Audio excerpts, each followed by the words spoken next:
Hello everyone, welcome back to my YouTube channel.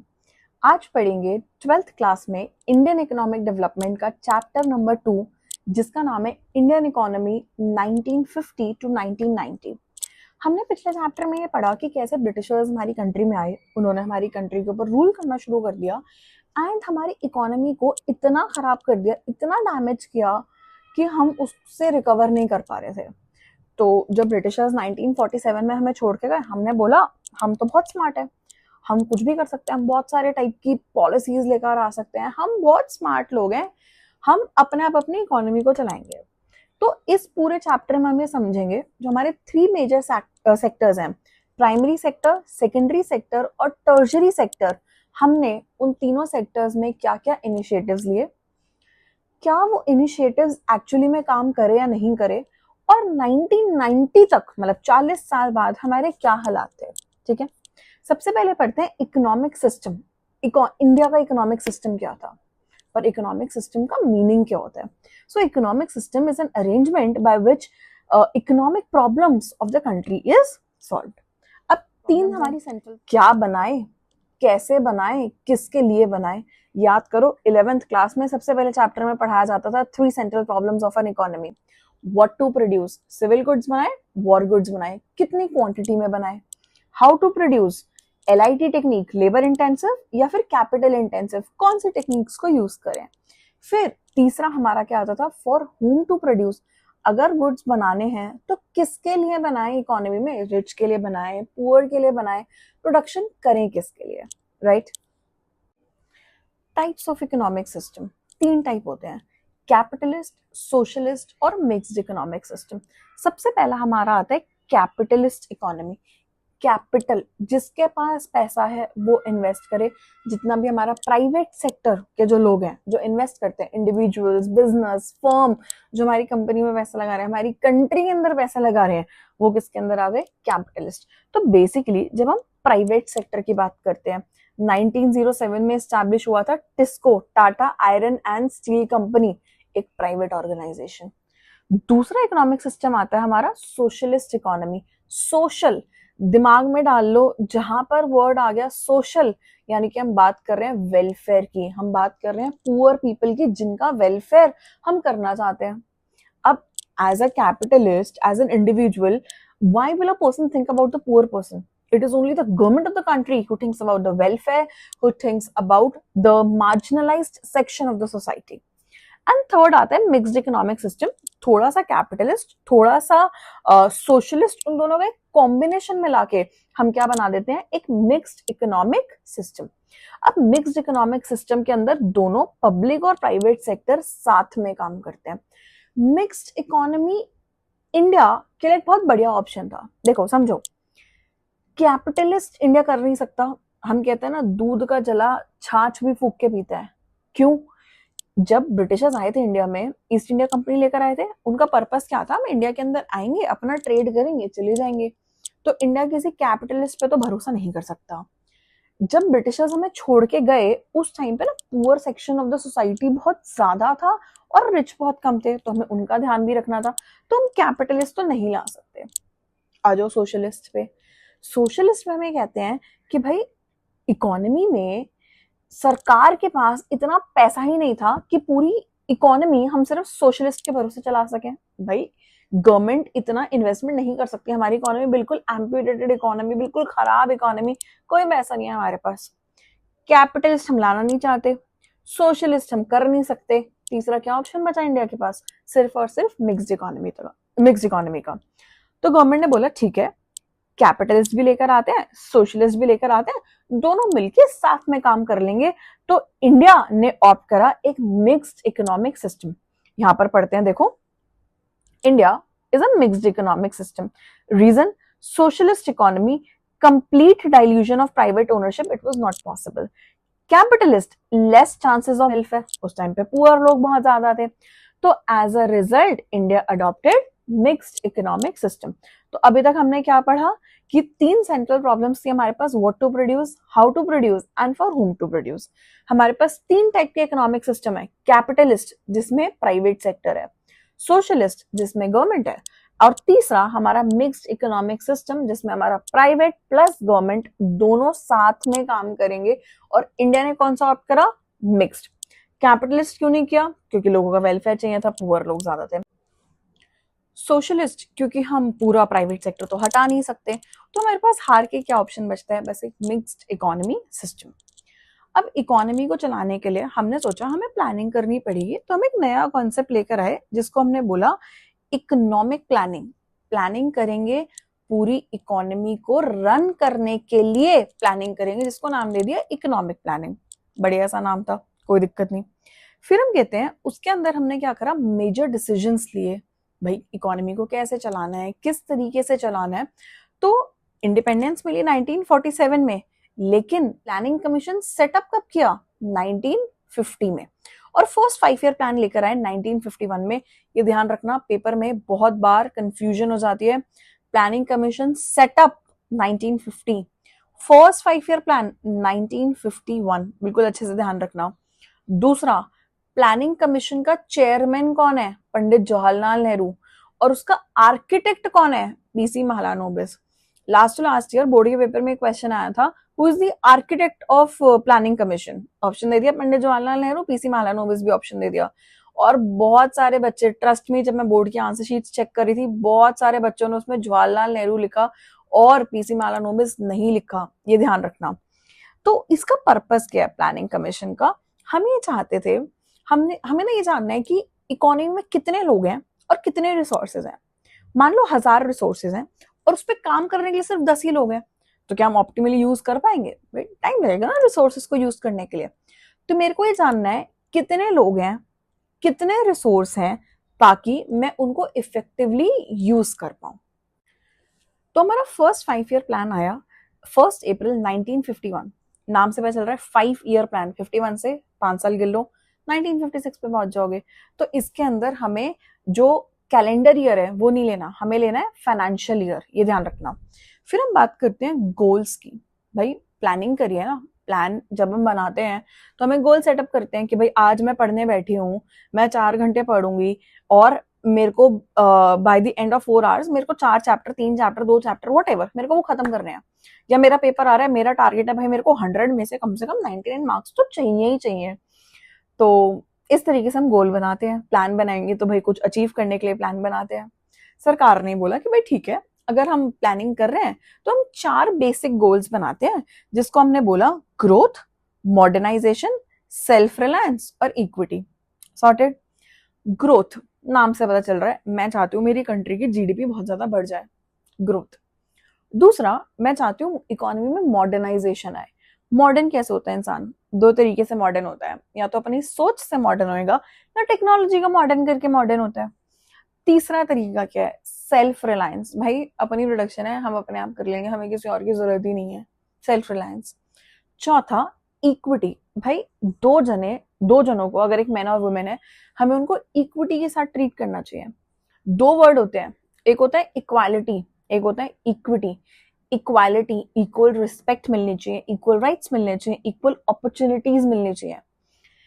Equity का मतलब हो गया, एक एग्जाम्पल लो, एक मैन है, एजुकेटेड है, लुकिंग फॉर जॉब अपॉर्चुनिटीज, ठीक है, और बहुत अच्छे से क्वालिफिकेशन ले रखी है। ऑन द अदर हैंड एक वुमेन है, equally educated as men, equal experience, बिल्कुल सेम, दोनों जॉब मांगने जाते हैं। मेन को ज्यादा अच्छे ऑप्शन मिलते हैं, ज्यादा बेटर सैलरी मिलती है, पर वुमेन को नहीं मिलती फॉर द सेम जॉब, जबकि उसके पास सेम एक्सपीरियंस है, सेम क्वालिफिकेशंस है। इसका मतलब इकोनॉमी में इक्विटी नहीं है। तो अगर आपको ग्रोथ, मॉडर्नाइजेशन, सेल्फ रिलायंस ये सब अचीव करना है, आप तब अचीव कर पाओगे इकोनॉमी में जब आपके पास इक्विटी है, राइट? तो 4 हमारे गोल्स हैं जो हमें डिटेल में पढ़ने हैं। चारों गोल्स में से कोई भी एक गोल एक 3 मार्कर या 4 मार्कर क्वेश्चन में आता है, तो हमें बिल्कुल देंगे 4 गोल्स ऑफ इकोनॉमिक प्लानिंग। सबसे पहला गोल हमारा ग्रोथ, नाम से पता चल रहा है मैं चाहती हूँ मेरी कंट्री में ग्रोथ हो, मेरी कंट्री ग्रो करे, मेरी कंट्री की जीडीपी ग्रो करे। ग्रोथ तो चाहिए, लेकिन उस ग्रोथ को मेजर कैसे करें? तो हम मेजर करते हैं through GDP, gross domestic product. Macro economics chapter 1 में भी हम पढ़ रहे हैं, यूनिट 1 में हम पढ़ रहे हैं कि जीडीपी का मतलब क्या होता है। तो यहाँ पर हमें ये पढ़ना है कि उस जीडीपी को बढ़ाया कैसे जाए। पढ़ते हैं।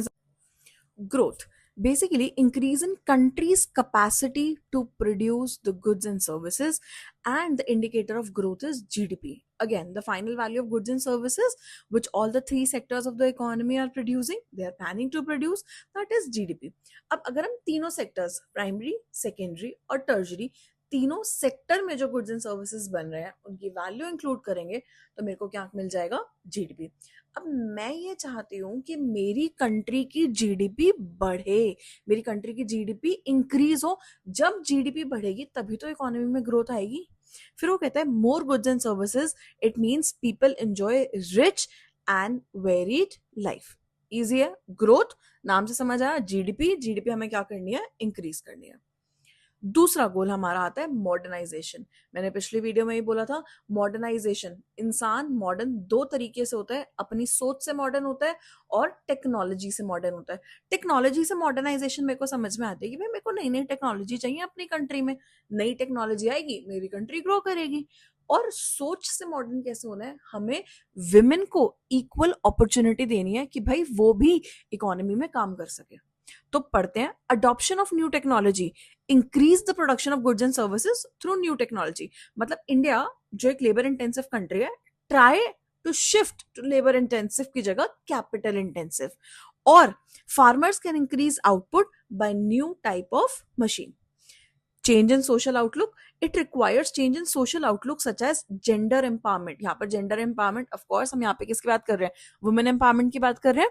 And then equal right to women using talent of women in the work places. Women को भी इक्वल अपॉर्चुनिटी देने का मतलब यहाँ पर हो गया कि हम उनको एक्सेप्ट कर रहे हैं सोसाइटी में। हम ये बात समझ रहे हैं कि हमें अपनी सोच से मॉडर्न होना है, हमें उस बात से आगे बढ़ना है कि हमें उनको भी अपॉर्चुनिटीज देनी है, वो भी बाहर जा सकती हैं और काम कर सकती हैं। पहला गोल ग्रोथ, ग्रोथ मतलब जीडीपी इंक्रीज करनी है। दूसरा गोल मतलब मॉडर्नाइजेशन, दो तरीके से मॉडर्न होंगे, एक टेक्नोलॉजी से और दूसरा अपनी सोच से। तीसरा गोल सेल्फ रिलायंस। सेल्फ रिलायंस का मतलब हो गया overcoming the need of external assistance development through domestic resources. Self मतलब मैं खुद, रिलायंस मतलब मैं अपने ऊपर खुद डिपेंडेंट हूं, मेरे को बाहर से किसी से कोई सामान नहीं चाहिए। देखो, जब ब्रिटिशर्स इंडिया में आए तो ट्रेड करने ही थे ना, लेकिन हमारी कंट्री के ऊपर रूल करा, हमें अपनी कॉलोनी बना लिया। हम वो चीज नहीं चाहते थे, हम किसी पे डिपेंडेंट नहीं होना चाहते, हम खुद करना चाह रहे थे। अब अगर हम किसी पे डिपेंडेंट होंगे तो भाई 3 महीने बाद, 4 महीने बाद हमें फिर उनकी जरूरत पड़ेगी। हम जब उन पे डिपेंडेंट होंगे तो वो हमें एक्सप्लॉइट कर सकते हैं। वो एक्सप्लॉइटेशन हम नहीं चाहते थे, इसीलिए हमने क्या करा, हमें गोल लेकर आए जिसको हमने बोला सेल्फ रिलायंस। सेल्फ रिलायंस में हमने दो बातें बोली। पहला, रिड्यूस फॉरेन डिपेंडेंस। हमारी कंट्री में, इंडिया में जितने रिसोर्सेज हैं हम उसको यूज करेंगे, उन रिसोर्सेज की मदद से गुड्स एंड सर्विसेज बनाएंगे और हम खुश हैं। जितना बनाएंगे उतना खा लेंगे, हमें बाहर की कंट्री से कुछ नहीं चाहिए। ठीक। दूसरा, फिर वो कहता है अवॉइड फॉरेन इंटरफेरेंस। एक एग्जाम्पल लो, तुमने अपने एक दोस्त से 500 रुपए मांगे, ठीक है। एक हफ्ते बाद तुमने उससे बोला यार मेरे को ना 800 रुपए और चाहिए। 2 हफ्ते बाद तुमने बोला यार मेरे को ना 1000 रुपए और चाहिए। 3-4 बार तो वो तुम्हें पैसे दे देगा, पांचवी बार बोलेगा भाई तू करता है क्या इन पैसों का, तू कहाँ खर्च करता है, मैं तेरे को समझाता हूँ पैसे खर्च कैसे करते हैं, कैसे यूज करते हैं, तू क्या कर रहा है, किस लिए चाहिए। क्वेश्चंस आने शुरू हो गए, उसकी इंटरफेरेंस आनी शुरू हो जाती है जब आप किसी पे डिपेंडेंट हो। अब आपको उससे पैसे भी चाहिए तो आप उसको एक्सप्लेन भी करो, अरे नहीं मेरे को ना यहाँ पे एक्सपेंड करना है, इस एक्सपेंडिचर के लिए चाहिए, इसलिए चाहिए। तो डिपेंडेंस भी आ गई और इंटरफेरेंस भी आ गई। तो मेरे को दोनों चीजें कम करनी है, ना तो मेरे को डिपेंडेंस चाहिए ना मेरे को इंटरफेरेंस चाहिए, मेरे को दोनों ही चीजें नहीं चाहिए। तो इस केस में हम क्या कह रहे हैं, सेल्फ रिलायंस, दो चीजों पे फोकस करना है। क्या?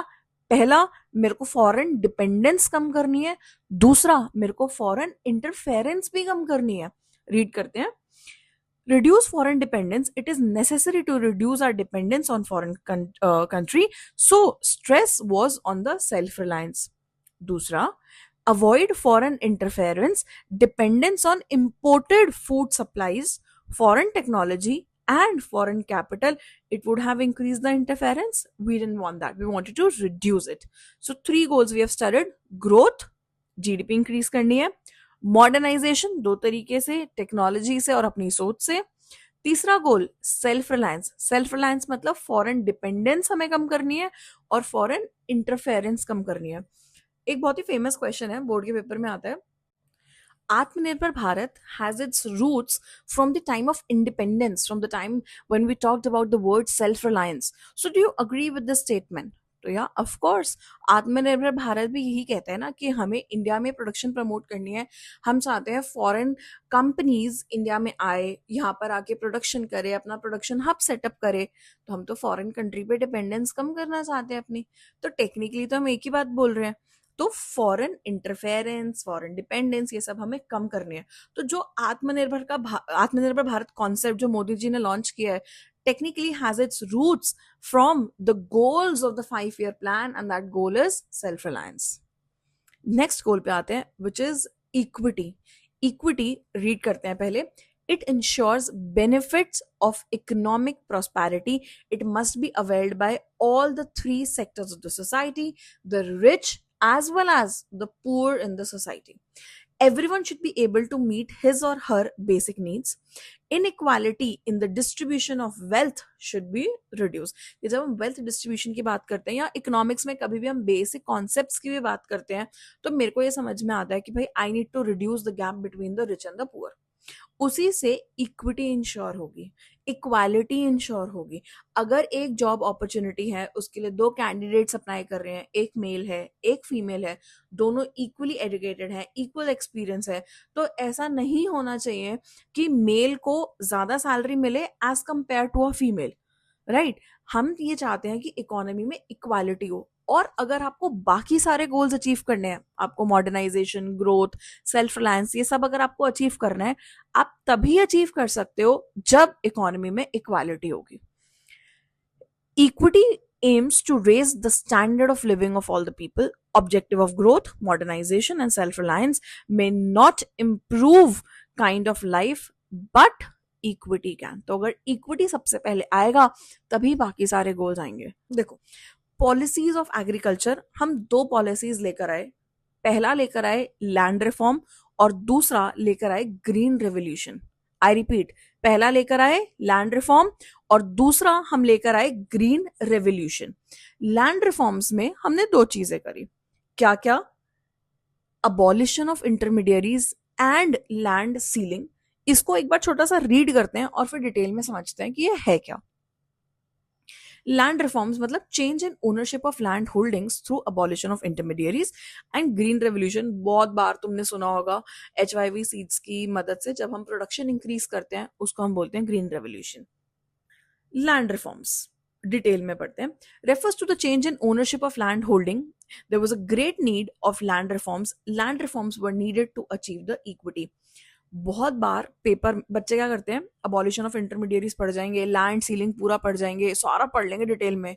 बोर्ड वाले स्मार्ट पेपर में क्या क्वेश्चन पूछते हैं, लैंड रिफॉर्म की जरूरत क्या थी, क्यों नीड पड़ी लैंड रिफॉर्म की। तुमने पढ़ लिया, तुम्हें पता है, बच्चा लिख कर आ रहा है लैंड रिफॉर्म ये होता है, उसके अंदर ये हुआ, फलाना हुआ, ये प्रॉब्लम थी। अरे तुमसे क्वेश्चन क्या पूछा है, लैंड रिफॉर्म लेकर क्यों आए। अभी पढ़ाया था मैंने पिछली वीडियो में, मेरा एक गोल है इक्विटी। मैं चाहती हूँ the gap between the rich and the poor should be reduced. भाई रिच यहाँ पे है, पुअर यहाँ पे है, मैं चाहती हूँ इनके बीच का गैप कम हो जाए।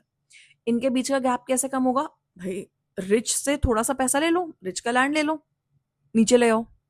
जो बेचारा पुअर हमारा यहाँ पे है उसको थोड़ा सा लैंड दे दो जो तुमने रिच से लिया है, आगे दोनों बराबर ही पे। तो इक्विटी को इंश्योर करने के लिए हम क्या लेकर आए, लैंड रिफॉर्म्स लेकर आए। अब बातें आती है कि भाई लैंड रिफॉर्म तो मैं लेकर आ गई, ठीक है, बहुत सॉर्टेड पे है, पर लैंड रिफॉर्म लेकर आई कैसे, क्या मेथड्स हैं, क्या तरीके हैं। लैंड रिफॉर्म, लैंड से रिलेटेड बात करनी है हमें कि उसमें क्या हुआ। तो मैंने सबसे पहला बोला अबॉलिशन ऑफ इंटरमीडियरीज। याद करो चैप्टर 1 पढ़ाया जाता था जमींदारी सिस्टम। जमींदारी सिस्टम, हमारा बेचारा ब्रिटिशर है, बीच में उसको निचोड़ने के लिए एक और बंदा हमने बिठा रखा है, और लास्ट में हमारा लैंडलेस लेबर है। जमींदार क्या करता है, उस लैंडलेस लेबर से रेंट देता है और जाके उस ब्रिटिशर को दे देता है। तो हम ये जो बीच में जो बंदा बैठा है ना, जो रेंट कलेक्ट कर रहा है, जो लगान कलेक्ट कर रहा है और ब्रिटिशर्स को दे रहा है या अब इंडियन गवर्नमेंट को दे रहा है, मैं चाहती हूँ वो बंदा बीच से हट जाए।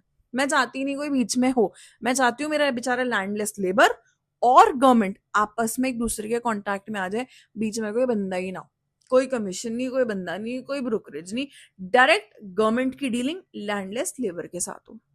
बढ़िया ऑप्शन था, इजी तरीका था। इससे क्या होता, बहुत सारे लोगों को मदद मिलती। तो गवर्नमेंट ने तो यही सोच के इस प्लान को इम्प्लीमेंट करा। पढ़ते हैं, abolition of intermediaries. Government took steps to abolish intermediaries and made tillers the owners of the soil.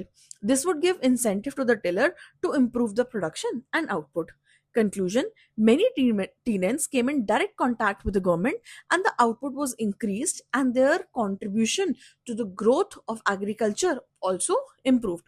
एक बहुत ही सिंपल सा फंड है ना। देखो, तुम्हें लंच करना है, ठीक है, तुम गए अपने दोस्त के बेंच पे लंच करने के लिए, वहां पे खाया, बेंच पे गिराया, अपना लंच खत्म किया, वापस आ गए, साफ सफाई जिसका बेंच है वो देखे, मुझे क्या।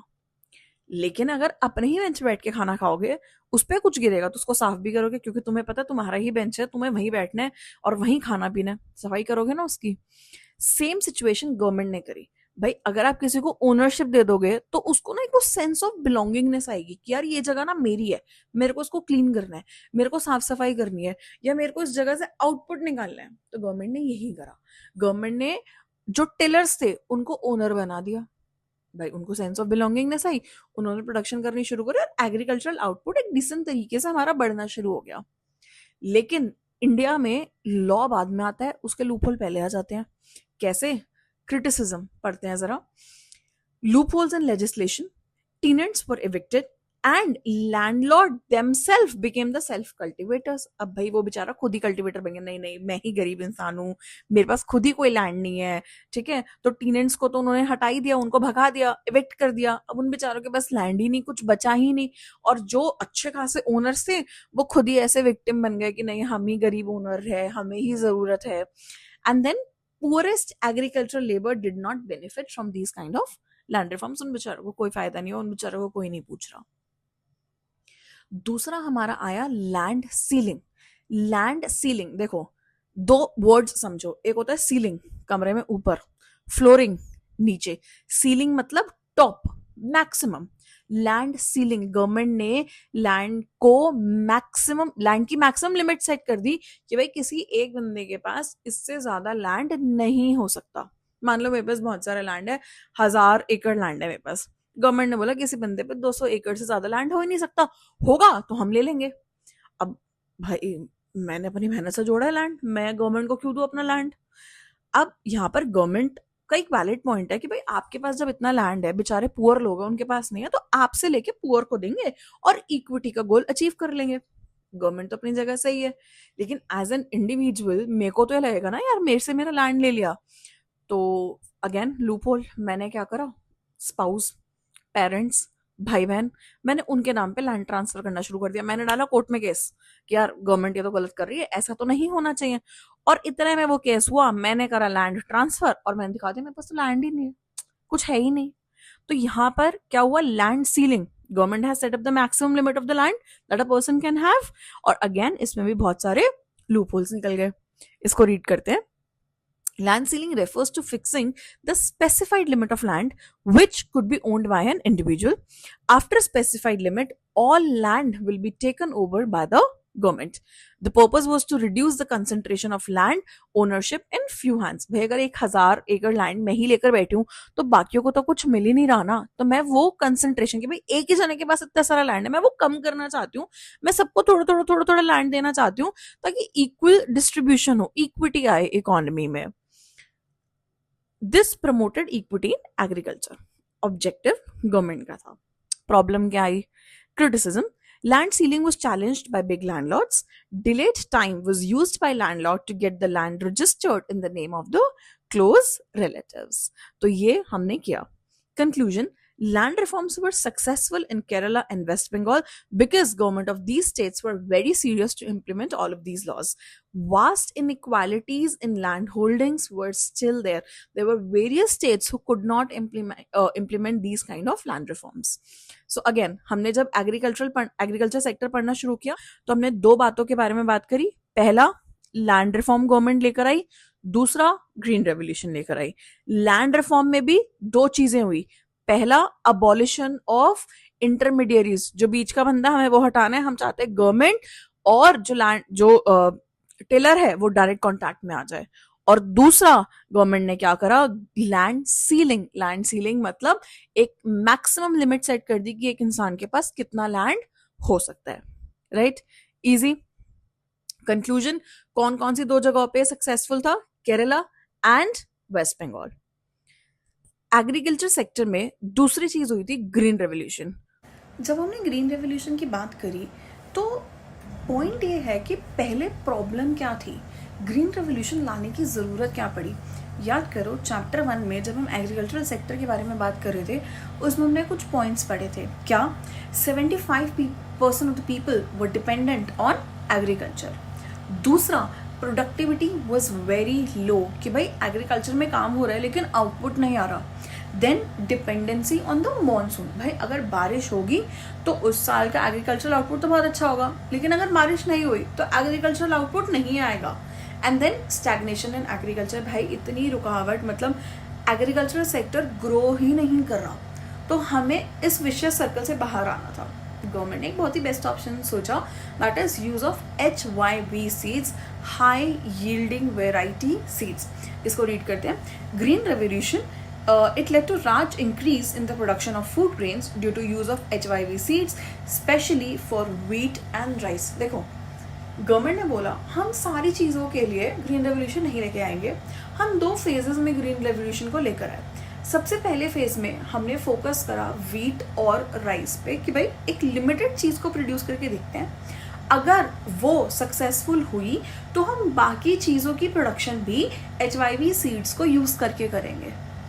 अब HYV सीड्स जो ग्रीन रेवोल्यूशन का कॉन्सेप्ट है वो बेसिकली नॉर्मन ई बोरलॉग लेकर आए थे. अगर आप अपनी बुक देखेंगे एक बॉक्स के अंदर लिखा है, बट कई बार ये क्वेश्चन MCQ में आ जाता है, who was the father of green revolution.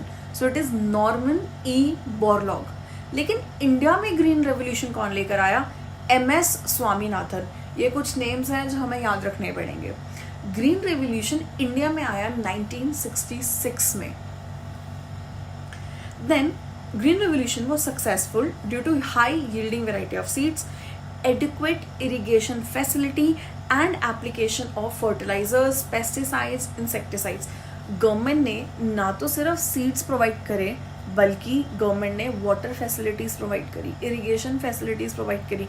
जो एक मेजर प्रॉब्लम थी कि लोग डिपेंडेंट थे मॉनसून पे, गवर्नमेंट ने उस प्रॉब्लम को हटा. गवर्नमेंट ने बोला कि हम आपको वाटर फैसिलिटीज़ प्रोवाइड करेंगे कि भाई जब एक फार्मर को पानी चाहिए उसको मिलेगा, वो अच्छे से इरिगेशन करेगा, कोई पेस्ट ना लगे, क्रॉप ख़राब नहीं हो, उसके लिए इंसेक्टिसाइड्स, पेस्टिसाइड्स उनको सब प्रोवाइड करे, तब जाके प्रोडक्शन सक्सेसफुल हुई. तो इसलिए ओवरऑल कॉन्सेप्ट, भाई ग्रीन रेवोल्यूशन में तुम सीड्स भी प्रोवाइड कर रहे हो, तुम उनको पेस्टिसाइड्स भी दे रहे हो, तुम उनको पानी भी दे रहे हो, तुम हर तरीके से एक फार्मर को हेल्प कर रहे हो, इसीलिए उस फार्मर की प्रोडक्शन इंक्रीज कर रही है. आगे आते हैं. What were the main reasons for the agricultural revolution? पहले रीड करते हैं फिर उसको समझते हैं. HYV seeds raised agricultural yield per acre of land. The conditions were, it was placed with proper drainage and water supply and it needed heavy dose of chemical fertilizers. भाई मैंने आपको तीन चीज़ें बोली जो आपको याद रखनी है. पहला HYV seeds, दूसरा प्रॉपर इरिगेशन फैसिलिटीज़, और तीसरा उनको केमिकल्स जैसे कि पेस्टिसाइड्स, इंसेक्टिसाइड्स, फर्टिलाइजर्स, ये सारी चीज़ें प्रोवाइड कराई जाए. And as a result, proper irrigation facilities and financial resources were required, which government definitely provided. अब गवर्नमेंट ने समझदारी करी. मान लो गवर्नमेंट कोई लॉ ले आए, गवर्नमेंट को चीज़ इंप्लीमेंट कर दे और भाई वो सक्सेसफुल ना हो, गवर्नमेंट ये सारी चीज़ें प्रोवाइड भी करे और आउटपुट आए ज़ीरो या नेगेटिव में आए या जैसा गवर्नमेंट ने सोचा था वैसा नहीं आए, उस चीज़ का क्या फ़ायदा.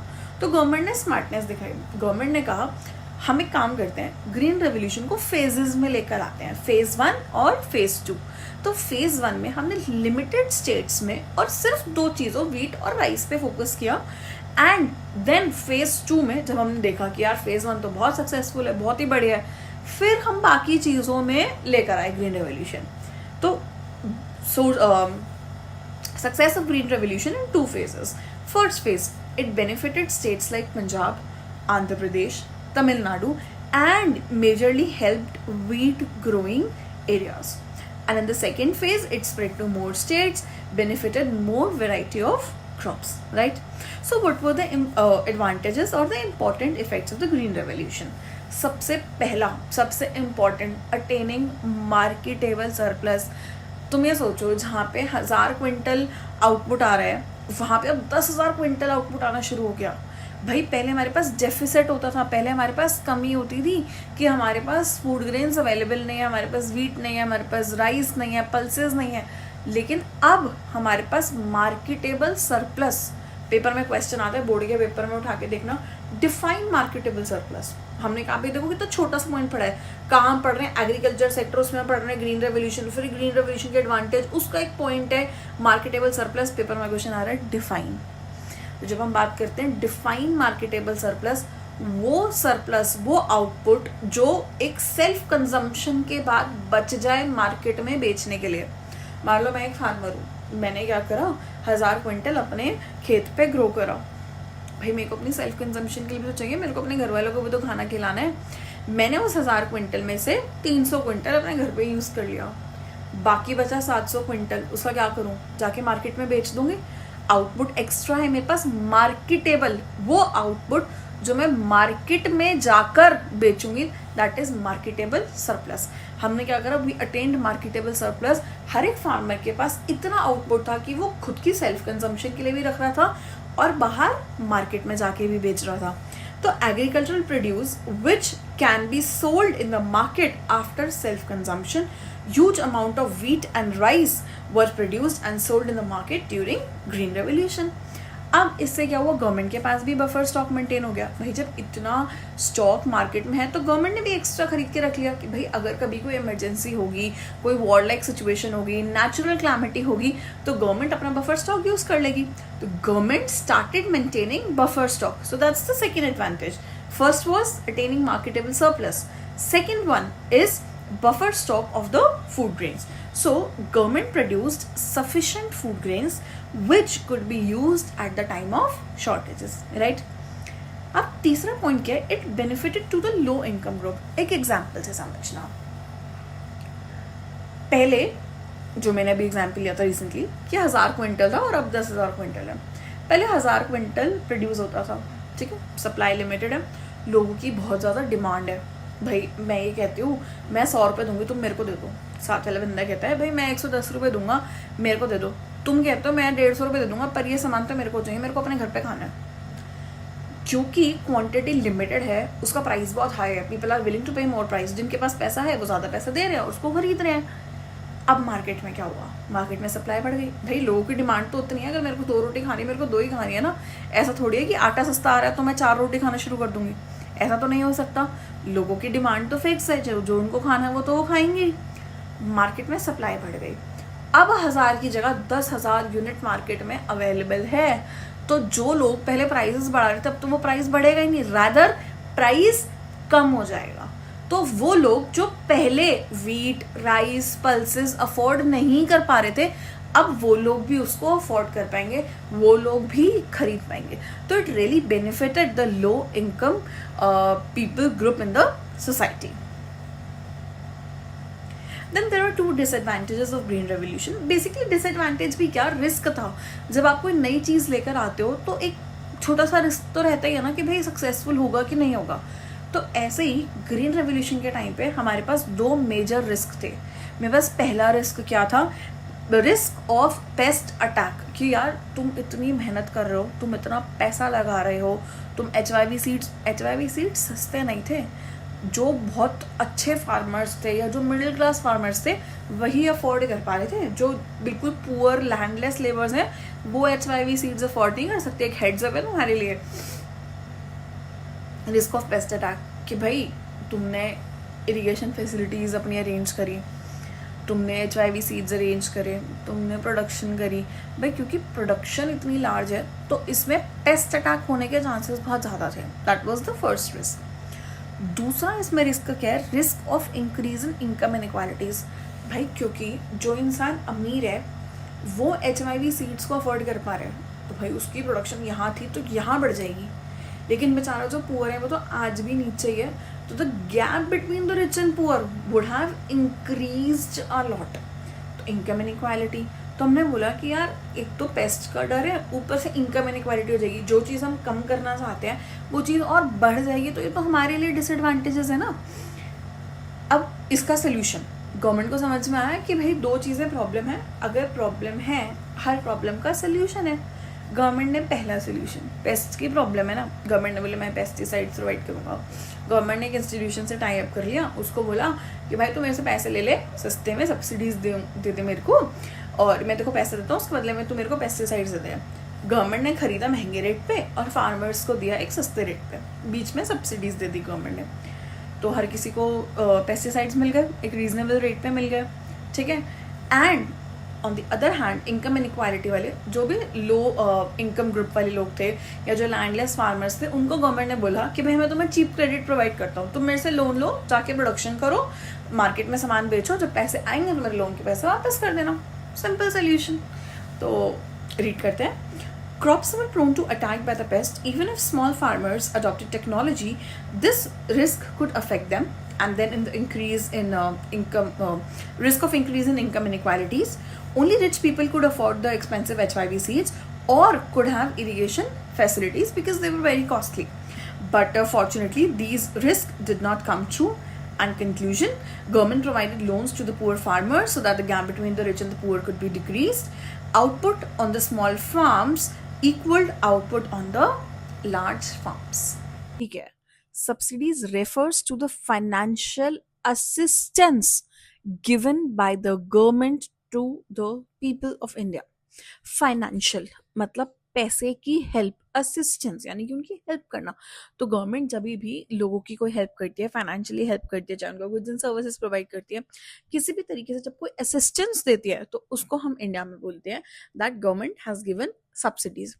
अब बात ये आती है कि क्या गवर्नमेंट को ग्रीन रेवोल्यूशन सपोर्ट करने के लिए या फॉर दैट मैटर एग्रीकल्चर को सपोर्ट करने के लिए सब्सिडीज देनी चाहिए या नहीं देनी चाहिए. बहुत सारे लोग हैं जो इसके फेवर में बात करते हैं और बहुत सारे ऐसे लोग हैं जो इसके अगेंस्ट बात करते हैं. तो जो लोग फेवर में है वो ये बोलते हैं कि भाई एग्रीकल्चर एक बहुत रिस्की बिजनेस है. अगर एक इंडिविजुअल, एक पुअर फार्मर अपने पैसे खुद से इन्वेस्ट करेगा, तो भाई अगर उसके पैसे खत्म हो गए, मान लो आउटपुट उस तरीके से नहीं आया, वो तो और गरीब हो जाएगा. दूसरा, एक कोई भी नई चीज स्टार्ट करने के लिए लोग ना जल्दी से किसी चीज को एक्सेप्ट नहीं करते. उनके अंदर वो एक्सेप्टेंस लाने के लिए आपको उनको थोड़ा सा हैंड होल्डिंग करनी पड़ेगी. आपको उनको बताना पड़ेगा, अच्छा चलो ठीक है, मैं आपकी बैकिंग करता हूँ, मैं आपको पैसे देता हूँ, कुछ होगा तो मैं वहां पे खड़ा हूँ. तो गवर्नमेंट को सपोर्ट देना चाहिए ताकि लोग ग्रीन रेवोल्यूशन पे ट्रस्ट करें, HIV सीड्स पे ट्रस्ट करें और उस हिसाब से वो प्रोडक्शन करें. तो उसके पॉइंट्स पढ़ते हैं. सबसे पहला, agriculture is still a risky business, so therefore the people who are very poor, they need help of government. Then farmers are poor and cannot afford inputs without subsidies. Income inequality will be increased and goal of equity will not be achieved. अगर आप लोगों को subsidies provide नहीं करोगे, उनकी help नहीं करोगे, भाई जो लोग रिच हैं उनके पास तो ऑलरेडी पैसा है, वो लोग HIV सीड्स यूज करेंगे, ग्रीन रेवोल्यूशन होगा और ज्यादा प्रोडक्शन होगी और उनकी प्रोडक्शन यहाँ से यहाँ हो जाएगी. पर पुअर तो बेचारे यही है, तो ये जो गैप है बिटवीन रिच एंड पुअर ये इंक्रीज हो जाएगा. तो हम ये नहीं चाहते, इसलिए लोगों को सब्सिडीज देनी चाहिए. Then it is necessary for the modern use of agricultural technique, ताकि लोग भरोसा करें कि हाँ भाई एग्रीकल्चर भी है, एक सही चीज है. उनका ट्रस्ट गेन करने के लिए भी लोगों को सब्सिडीज देनी चाहिए. मतलब basically they should trust the process of green revolution and then only poor farmer should get the subsidies. हम ये नहीं कह रहे कि भाई सबको सब्सिडीज दो, बट जिनको सोसाइटी में एक्चुअली जरूरत है सब्सिडी की, यार उनको तो सब्सिडीज दो. तो ये वो लोग हैं जो सब्सिडीज के फेवर में बोलते हैं कि सब्सिडीज होनी चाहिए. But there are various people who argue कि सब्सिडी एक बेकार चीज है और गवर्नमेंट को किसी भी टाइप की सब्सिडी नहीं देनी चाहिए. उनका पॉइंट क्या है? भाई ठीक है, ग्रीन रेवोल्यूशन एक नई चीज है, लोगों के पास HYV सीट खरीदने के पैसे नहीं है या वो इस प्रोसेस को ट्रस्ट नहीं करते, तो तुम एक लिमिटेड अमाउंट तक सब्सिडी दो। तुमने स्टार्टिंग में दिया, तुमने 1 साल दिया, तुमने 2 साल दिया, ऐसा थोड़ी तुम उनको जिंदगी भर सब्सिडी देते रहोगे। भरोसा हो गया ना, उनको दिख गया ग्रीन रेवोल्यूशन बढ़िया चीज है, तो थोड़ी टाइम के लिए सब्सिडी दो ना। तुम अगर उनको सब्सिडी देते ही रहोगे, उनकी हैंड होल्डिंग करते ही रहोगे, तो वो खुद से काम करना कब सीखेंगे? तो एक लिमिटेड टाइम तक लोगों को सब्सिडीज दो, उनको कॉन्स्टेंटली सब्सिडीज मत दो। दूसरा, गवर्नमेंट अगर सब्सिडी दे रही है, मान लो गवर्नमेंट ने सब्सिडाइज रेट पे तुम्हें पेस्टिसाइड प्रोवाइड करे, तो गवर्नमेंट ने किसी एक प्राइवेट फर्म से पेस्टिसाइड्स खरीदा और फिर दिया, तो अल्टीमेट बेनिफिट्स तो प्राइवेट प्लेयर्स का हो रहा है जिनसे गवर्नमेंट सामान खरीद रही है। गवर्नमेंट का पैसा तो उन लोगों के पास जा रहा है ना जो प्राइवेट फर्म्स है, जो प्राइवेट प्लेयर्स है मार्केट में। रीड करते हैं points. Subsidy was given for wide acceptance of technology, so after acceptance subsidy should be remove. वो लोग जो अगेंस्ट है वो ये नहीं कह रहे कि बिल्कुल जड़ से हटा दो सब्सिडीज, बट एक तरीके से एक लिमिटेड टाइम तक सब्सिडीज देनी चाहिए, वो ये कह रहे हैं। Then it didn't benefit poor, it indirectly helped the fertilizers industry and it was a huge burden on the government's debt। भाई गवर्नमेंट के पास खुद पैसा नहीं है। जब ब्रिटिशर्स हमें छोड़ के गए तो हमारी इकोनॉमी बिल्कुल ड्रेन हो चुकी थी, हमारे पास कोई वेल्थ नहीं बची थी। तो अब अगर गवर्नमेंट को सर्वाइव करना है, गवर्नमेंट के पास खुद ही पैसा नहीं है, तो वो लोगों को एज अ सब्सिडी क्या देगी? तो it is a debt, it is a financial burden on the government itself. तो जब गवर्नमेंट के पास खुद पैसा नहीं है तो उनको तो वो क्या ही देगी, ये भी एक बात है। तो अब तुम्हारा कॉल है, तुम्हें देखना है कि भाई सब्सिडीज गुड है या सब्सिडीज बैड है। पेपर में दोनों तरीके से आता है। Critically examine whether subsidy should be given और नॉट। क्रिटिकली एग्जामिन मतलब तुम्हें एडवांटेजेस भी बताने हैं और तुम्हें डिसएडवांटेजेस भी बताने हैं। तो क्वेश्चन पढ़कर समझना कि पेपर में सब्सिडीज के एडवांटेजेस मांगे हैं या सब्सिडीज के डिसएडवांटेजेस मांगे हैं। That industrial sector, industrial development क्यों चाहिए? रीड है। It provides employment because in industrial sector we are converting raw material to the final goods, so we need people. In a country like India, we were still dependent on the labor intensive techniques as compared to capital intensive. I mean LIT were more and CIT were less. Then it promotes modernization and prosperity. Only cotton and jute textiles were developed. Only two well managed iron and steel firms, one in Jamshedpur and one in Kolkata. ये आपने chapter 1 में पढ़ी है, comment करके बता दो जमशेदपुर में कौन सी है और कोलकाता में कौन सी है। सो जब भी हम बात करते हैं इंडस्ट्रियल डेवलपमेंट की, इंडस्ट्रियल डेवलपमेंट में हमें दोनों प्राइवेट सेक्टर और पब्लिक सेक्टर दोनों चाहिए, socialist also and capitalist also. Chapter की स्टार्टिंग में हमने पढ़ा था कि इंडिया एक मिक्स्ड इकोनॉमी है, लेकिन इंडस्ट्रियल सेक्टर में हमें दोनों चाहिए भाई, सोशलिस्ट भी और मिक्स्ड भी। लेकिन आई मीन सोशलिस्ट भी और कैपिटलिस्ट भी। अब बात ये आती है कि जो कैपिटलिस्ट है भाई उसके पास तो बहुत पैसा है, वो इंडस्ट्रियल सेक्टर में आए, इन्वेस्ट करे और आराम से बड़े इंडस्ट्रियल सेक्टर ग्रो करेगा। लेकिन एक प्रॉब्लम है, हमें पब्लिक सेक्टर चाहिए इंडस्ट्रियल सेक्टर में, जो कि बहुत जरूरी है, बहुत इंपॉर्टेंट है। What is the role of public sector for an industrial development? Why do you need public sector? तुम्हें गवर्नमेंट की क्या जरूरत है? तुम उसके बिना भी तो डेवलपमेंट कर सकते हो। तुम कहते हैं हम कर सकते हैं डेवलपमेंट, लेकिन it is extremely important to have public sector. Reason सबसे पहला, shortage of capital with the private sector. Private sector के पास पैसा है लेकिन इतना भी वैसा नहीं है कि वो सिंगल हैंडेडली पूरी इंडिया की डेवलपमेंट करते हैं।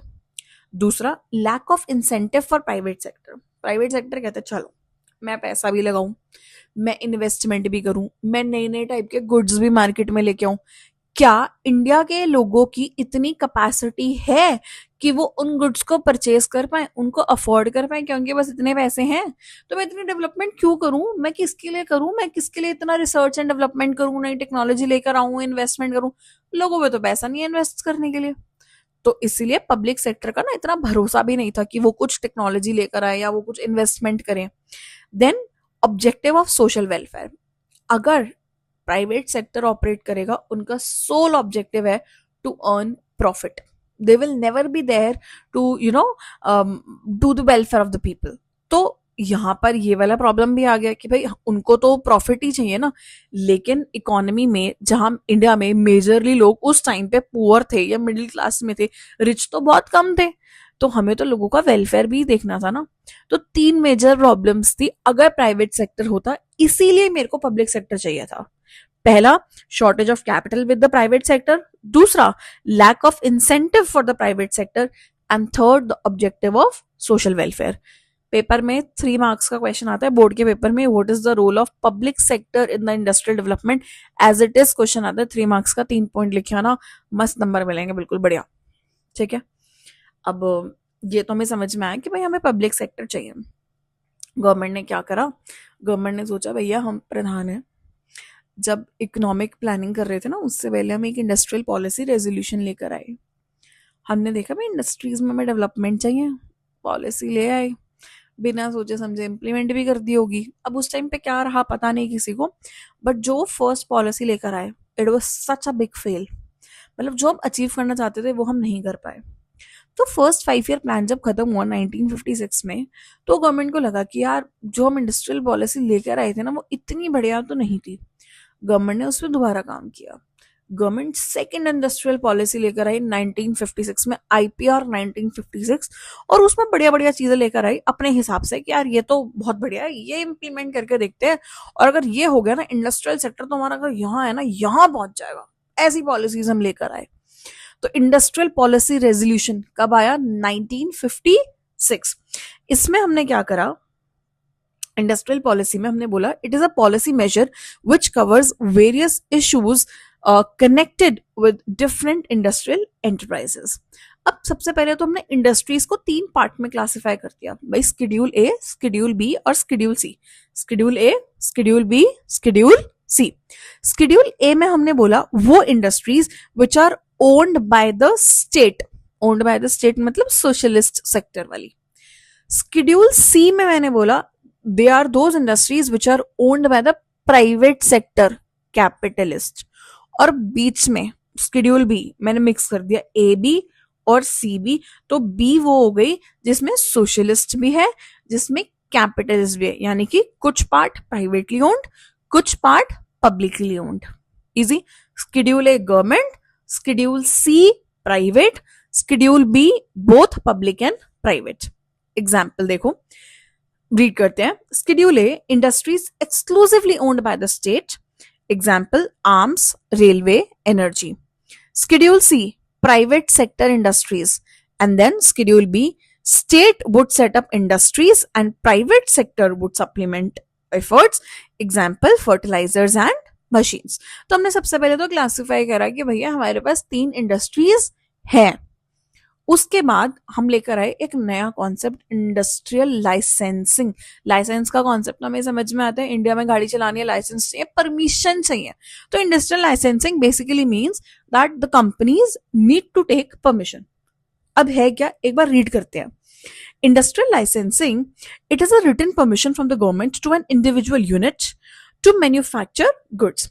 अब तुमने इंडस्ट्रियल लाइसेंसिंग तो ले आए तुम, लेकिन इतना वास्ट कॉन्सेप्ट इंडस्ट्रियल लाइसेंसिंग, भाई अगर तुम्हें बिजनेस सेटअप करना है लाइसेंस लेने जाओ, तुम्हें बिजनेस एक्सपैंड करना है लाइसेंस लेने जाओ, तुम्हें बिजनेस डाइवर्सिफाई करना है तो भी लाइसेंस लेने जाओ, तुम्हें बिजनेस में कुछ भी करना है भैया जाओ जाके लाइसेंस लेकर आओ, तब जाके तुम कुछ कर सकते हो, वरना तुम कुछ नहीं कर सकते। If you have to set up a new business, go and get a license. If you have to diversify the existing business, go and get a license. If you have to expand the business, then also you need to get a license.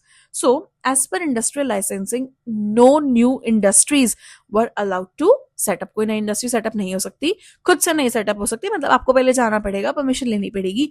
जब आपका paper work complete होगा, आपको permission मिल जाएगी, आप उसके बाद ही industry setup कर सकते हो, वरना नहीं कर सकते।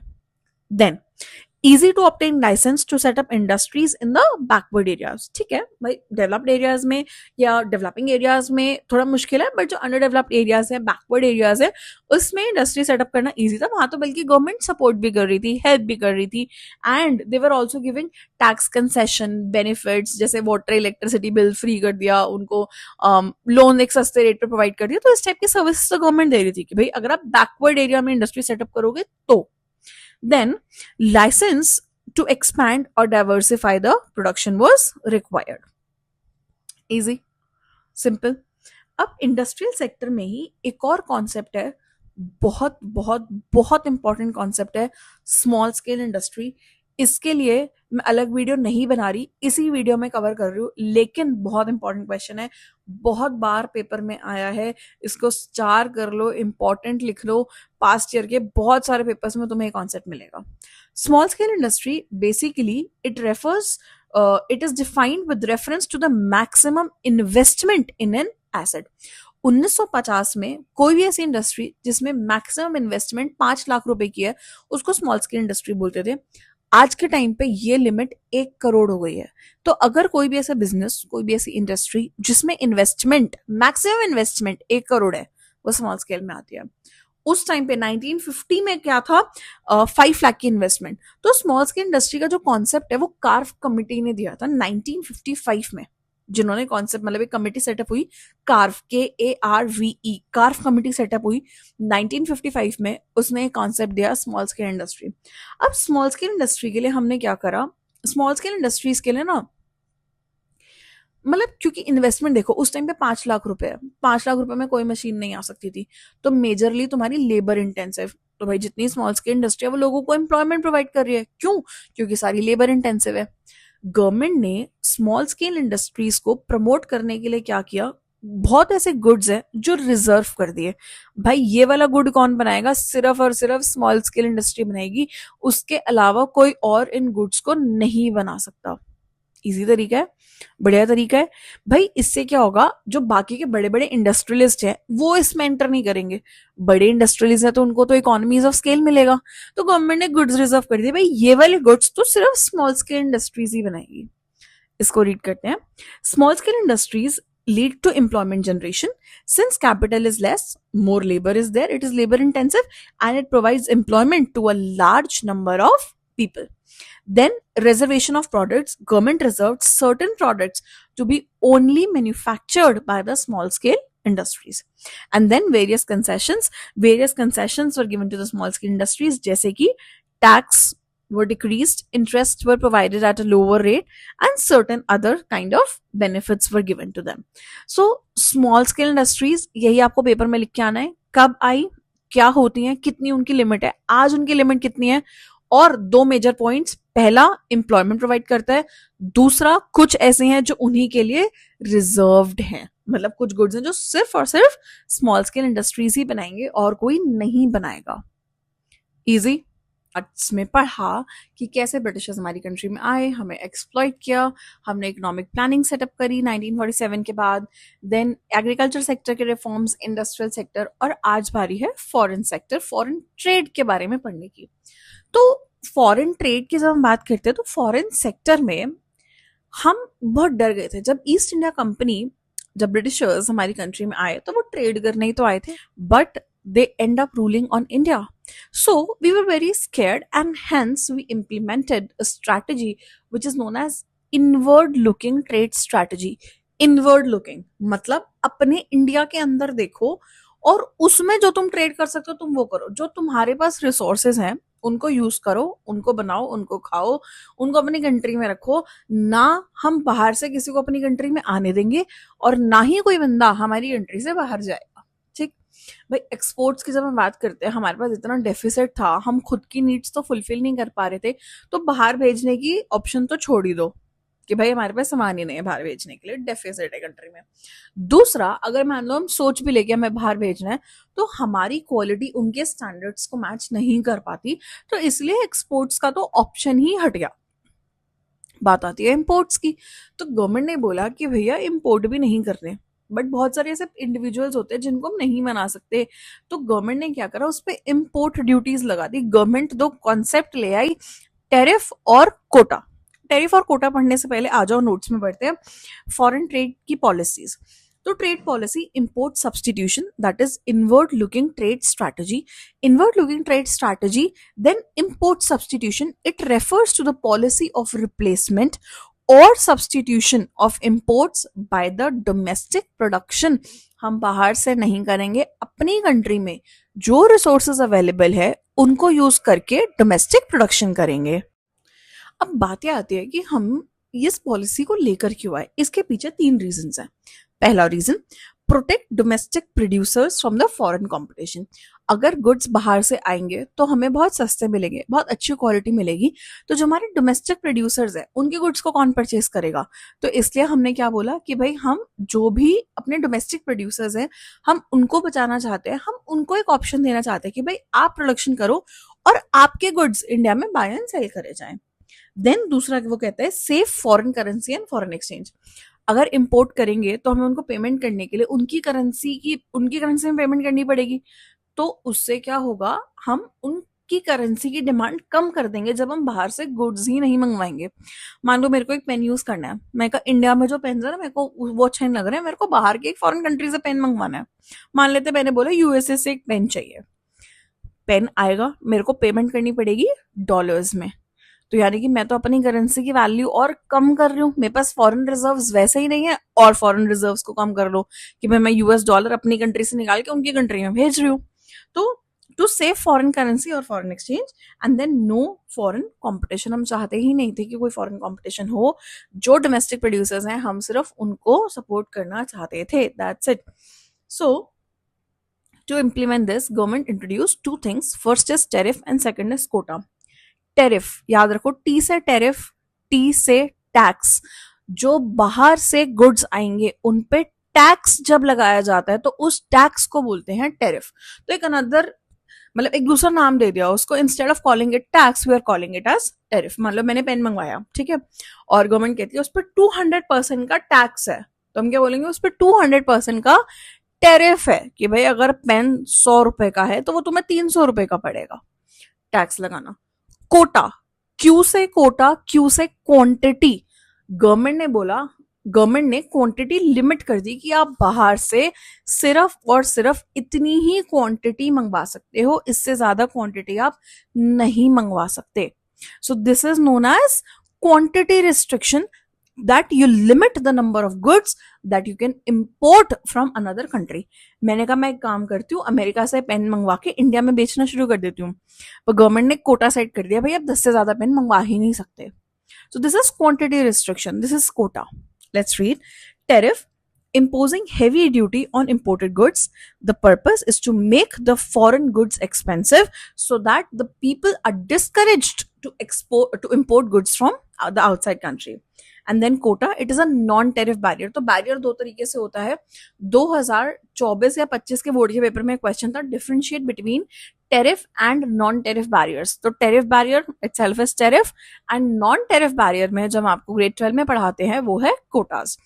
Fixing the maximum limit on the quantity of the goods imported. Example, let's say there are 100 goods at the rate ₹50 are being imported from America. So 100 goods at the rate ₹50, इसका मतलब 5,000 रुपए के गुड्स हैं। अब उस 5,000 रुपए पे जब हम टैक्स लगाएंगे तो उसको हम बोलेंगे हमने टेरिफ लगा दिया। लेकिन यूनिट्स पे कि भाई 100 यूनिट्स ही मंगवा सकते हैं, उसको हमने लिमिट कर दिया, तो उसको हम बोलते हैं क्वांटिटी रिस्ट्रिक्शन यानी कि कोटास। कि जो पॉलिसीज गवर्नमेंट लेकर आई, प्लानिंग कमीशन है, एग्रीकल्चर सेक्टर, इंडस्ट्रियल सेक्टर या फॉरेन ट्रेड सेक्टर में, क्या वो सक्सेसफुल रही, उनका क्रिटिकल अप्रेजल कर। तो पहले अप्रेजल करते हैं और फिर उनको क्रिटिकली इवैल्यूएट करते हैं। सबसे पहला appraisal, GDP increased and there was 6% annual growth rate. याद करो चैप्टर 1 में जब हमने पढ़ा था तो GDP was just around 2%, growth rate 0.5% के आसपास था। अब जीडीपी बढ़ गई है, ग्रोथ रेट भी 6% तक पहुंच गया है, तो which is very good. Then industrial sector was now diversified. पहले याद करो इंडस्ट्रियल सेक्टर जब चैप्टर स्टार्ट किया था तो हमने कहा था ऑलमोस्ट कॉटन और जूट, इन दो चीजों पे लिमिटेड था, लेकिन अब मेरा इंडस्ट्रियल सेक्टर ग्रो कर रहा है, इंडस्ट्रियल सेक्टर डाइवर्सिफाई कर रहा है, not just cotton and jute there, but there were certain other products which were there. Then small scale industries gave new opportunities and more employment to the people। ये हम critical appraisal कर रहे हैं 40 सालों का, 1950 से लेके 1990 तक। अब ऊपर से तो सब बढ़िया लगता है, मेन प्रॉब्लम्स क्या थी? क्रिटिकल अप्रेजल बिल्कुल अच्छे से पढ़ के जाना, बहुत हाई चांसेस है कि इससे क्वेश्चन आता है, और एक एक पॉइंट से 3 मार्क का क्वेश्चन आता है पेपर में। जैसे पहला पॉइंट, क्रिटिकल अप्रेजल प्रॉब्लम क्या थी? प्रोटेक्शन फ्रॉम फॉरेन कंपटीशन, हमने अपने लोगों को फॉरेन कंपटीशन से तो बचा लिया कि भाई अपने डोमेस्टिक प्रोड्यूसर्स को प्रमोट करो, उनके आगे किसी के नहीं चलने देंगे, उन्हीं के गुड्स हम इंडिया में सेल करेंगे, हम फॉरेन कंपटीशन आने ही नहीं देंगे। इससे एक और प्रॉब्लम क्या हुई कि जब इंडिया में फॉरेन कंपटीशन नहीं था तो जो डोमेस्टिक प्रोड्यूसर्स हैं वो अपनी क्वालिटी को इम्प्रूव ही नहीं कर रहे थे, वो गुड्स को बेटर ही नहीं कर रहे थे, और कंज्यूमर्स के पास कोई चॉइस ही नहीं थी प्रोडक्ट्स के बीच में चूज करने के लिए। आप अपने फादर या ग्रैंडफादर से पूछो, उस टाइम पे मतलब during these 1950s and 60s there were just two cars which are available, एक फिएट होती थी, एक एम्बेसडर होती थी, और आज गाड़ी लेने जाओगे एक ही शोरूम पे तुम्हें 10 टाइप के ऑप्शंस मिल जाएंगे। तो कंज्यूमर्स के पास कोई चॉइस ही नहीं थी, क्वालिटी इंप्रूव नहीं हो रही थी प्रोडक्ट्स की। Let's read, protection from foreign competition, various sectors were developed but with drawbacks. India did not had strong export sector. There was lack of competition. Since there was no competition, no efforts to improve the quality of the goods was there, no choice with the Indian consumers, and no international standards were there. Then another problem was licensing policy. Licensing हम ले तो आए, लेकिन तुम्हें भी पता है भाई गवर्नमेंट की जितनी भी पॉलिसीज हैं, अगर गवर्नमेंट से तुम्हें एक लाइसेंस चाहिए, it is a very tiring, it is a very cumbersome process. इतना पॉलिटिक्स है, इतना अप्रोच चाहिए, इतना तुम्हें पेपर वर्क करना पड़ेगा, इतना टाइम कंज्यूमिंग है, लाइनों में लगो, जाओ, बनवाओ, बहुत मेहनत है। ठीक है, तो लाइसेंसिंग पॉलिसी में हम क्या कहते हैं, it help to control and monitor industry, but there were excessive regulation. अब जितने बड़े बड़े इंडस्ट्रियलिस्ट हैं उन्होंने क्या किया भाई, वो गवर्नमेंट के पास गए, उन्होंने लाइसेंस ले लिया कि भाई इस इंडस्ट्री का या ये वाला प्रोडक्ट हम बनाएंगे। भाई लाइसेंस लेके अपने पास रख लिया और प्रोडक्शन कर नहीं रहे, खुद क्यों लाइसेंस लिया, ताकि कोई और प्रोडक्शन ना कर सके। तो दिस वाज अनदर प्रॉब्लम। तो big industries got licence not to start a firm but to prevent competition, and getting license was a cumbersome and complex procedure, and also it was very time consuming. तो licensing हुई, पर इतनी ज्यादा licensing की वजह से India में बहुत स्लो ग्रोथ हुई। जहां पर लोगों को प्रमोट करना चाहिए था कि आप इंडस्ट्री सेटअप करो, आप प्रोडक्शन करो, वहां तो गवर्नमेंट ने सारी ग्रोथ ही रिस्ट्रिक्ट कर दी। क्यों, कहने को तो मिक्स्ड इकोनॉमी है, पर मेजोरिटी वर्क सोशलिस्ट बेसिस पे हो रहा था। Another problem was with the public sector. Government ने जितने भी नॉन एसेंशियल एरियाज है वहां पे इन्वेस्ट करती गई, लॉस मेकिंग है तो भी गवर्नमेंट इन्वेस्ट कर रही है, जहां पे गवर्नमेंट की एक्चुअली जरूरत थी वहां पर गवर्नमेंट ने इतना ध्यान नहीं दिया। So there was a great contribution in creating strong industrial base. Government or public sector also promoted development of the backward areas, but the problem was public sector had the monopoly in non-essential areas. भाई जहां पर government की जरूरत नहीं है, जहां पर आप प्राइवेटाइज कर सकते हो, आप कैपिटलिस्ट सेक्टर को प्रमोट कर सकते हो, पर नहीं, वहां पर भी गवर्नमेंट है। So government had the monopoly in the non essential areas. This that could have been handled by the private sector, government ने नहीं होने दिया। Then precious public funds were wasted. भाई गवर्नमेंट सब्सिडीज याद करो, एक ह्यूज बर्डन है, वैसे ही पैसा नहीं है, गवर्नमेंट और अपना पैसा बांटे जा रही है, मतलब जहां पर नहीं खर्च करना चाहिए वहां पर भी खर्च करे जा रही है। Then public sector had huge losses, they still continued. Monopoly was criticized by various scholars कि भाई ऐसा नहीं होना चाहिए था। तो अगर ओवरऑल मेरे को इस चैप्टर को कंक्लूड करना है तो मैं कहूंगी कि primary sector it attained self sufficiency, it resulted in abolition of zamindari. तो ओवरऑल गुड, बढ़िया सेक्टर। सेकेंडरी सेक्टर हमने पढ़ा डाइवर्सिफाई हो गया, तो ठीक है, चलो it's good. And then excessive government regulation prevented growth, कि भाई इतना इंडस्ट्रियल लाइसेंसिंग हुई तो उस वजह से जो ग्रोथ होनी चाहिए थी उतनी उस तरीके से नहीं हो पाई। Then tertiary sector, it failed to develop a strong export sector. Export तुम समझो कि भाई एक तो हम डेफिसिट कंट्री है, हमारे पास सामान ही नहीं है कि हम एक्सपोर्ट, खुद के लिए तो है नहीं, बाहर क्या एक्सपोर्ट करेंगे। दूसरा क्वालिटी, भाई अगर हम बाहर से मंगवाएंगे उसकी क्वालिटी क्या होगी, और उस टाइम पे इंडिया में इतने क्वालिटी वाले गुड्स नहीं थे, तो एक्सपोर्ट तो तुम भूल ही जाओ। And then domestic producers were protected to give self reliance. अब जब डोमेस्टिक प्रोड्यूसर्स को तुमने प्रोटेक्ट कर ही लिया, उनको पता ही है कि भाई बाहर से कोई बंदा नहीं आएगा, उनके अंदर ना क्वालिटी इंप्रूव करने की कोई इच्छा, ना कोई प्रोडक्शन करने की इच्छा, मतलब उनके पास कोई इंसेंटिव ही नहीं था ना कि मैं प्रोड्यूस क्यों करूं, किसके लिए करूं। या तो तुम डोमेस्टिक प्रोड्यूसर्स को बोलोगे तुम्हारा सामान हम बाहर भेजेंगे या whatever stories, but nothing was there. तो primary sector good, secondary sector average, and tertiary sector में इतना कोई मेजर इंप्रूवमेंट नहीं हुआ था 1990 तक।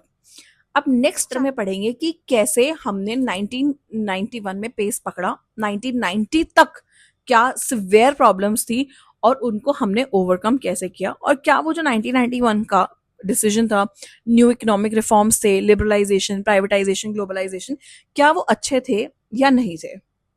So that's it for this chapter. Back exercise पढ़ो, एनसीईआरटी के क्वेश्चंस पढ़ो, संदीप गर्ग को रेफर कर लो, बहुत अच्छे अच्छे उसमें क्वेश्चंस हैं। सीबीएसई के पेपर में वहीं से क्वेश्चंस आते हैं, रिपीटेड क्वेश्चंस आते हैं, और ऑलमोस्ट क्वेश्चंस चैप्टर 1, 2 और 3 के डायरेक्ट आते हैं। एज सच कोई ट्विस्टेड क्वेश्चंस नहीं आते।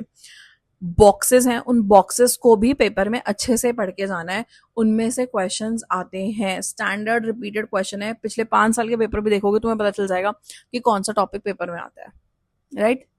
Thank you so much for watching. कोई डाउट है कमेंट कर दो, मेरे को डीएम कर सकते हो, एंड बाकी सारे पार्ट्स भी देख लो वीडियो के जाके। मैंने बहुत अच्छे से नोट्स बना रखे हैं, उनको यूट्यूब शॉर्ट्स पे डाला हुआ है, उसको रेफर कर सकते हो। And yeah that's it. Thank you so much for watching. Bye bye guys, मिलते हैं नेक्स्ट चैप्टर में।